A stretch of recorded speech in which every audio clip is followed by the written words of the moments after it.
Bismillahirrahmanirrahim. Assalamu alaikum. Okay, friends.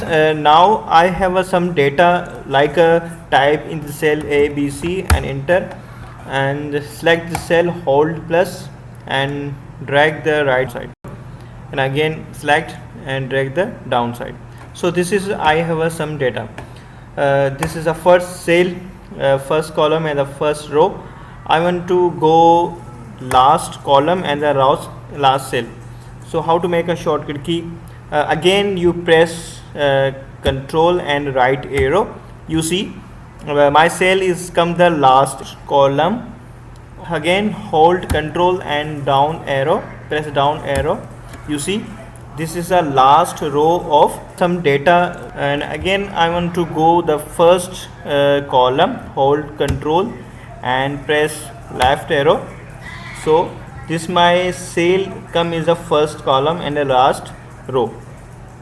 I have a data. Okay,